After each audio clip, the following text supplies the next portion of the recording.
প্রিয় দর্শক বন্ধুরা, আশা করি সকলে ভালো আছেন। আজকে আপনার সাথে আমি হাজির হয়েছি আজিজ রিয়াদ নাটক আপডেট অফিসিয়াল ইউটিউব চ্যানেল। সবাইকে জানাচ্ছি স্বাগতম।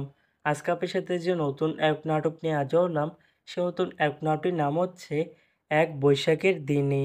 এই নাটকটির ভিতরে বরাবরের মতন অভিনয় করতে দেখা যাবে পার্থ শেখকে ও নোভা হোসেনকে।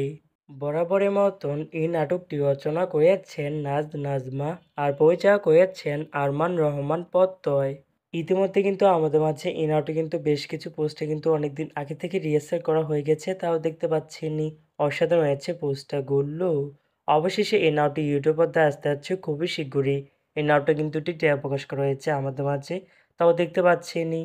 নাটকটি ইউটিউব পর্দায় দেখতে চোখ রাখতে হবে 28শে আগস্ট দুপুর 2টায় শুধুমাত্র কথা ছবি এর অফিসিয়াল ইউটিউব চ্যানেলে। এক বৈশাখের দিনে শিরোনামের নাটকটি দেখার জন্য কারা কারা অপেক্ষা আছেন সেটি কিন্তু অবশ্যই কমেন্ট করে জানাতে পারেন। আর এরকম নতুন নতুন একক নাটক, ওয়েব ফিল্ম, ওয়েব সিরিজ অথবা ধারাবাহিক নাটকের আপডেট ভিডিও পেতে এখনই চ্যানেলটিকে সাবস্ক্রাইব করে রাখতে পারেন। পাশে থাকা বেল আইকনটিকে অন করে রাখতে পারেন। তাহলে নতুন নতুন একক নাটকের আপডেট ভিডিও যাবে সবার আগে সর্বপ্রথম। চাইলে আমাদের একটি ফেসবুক পেজ ফলো করে রাখতে পারেন। ফেসবুক পেজটি আমি লিঙ্ক দিয়ে রেখেছি পিন কমেন্টে অথবা ডিসক্রিপশন বক্সে। ধন্যবাদ সবাইকে।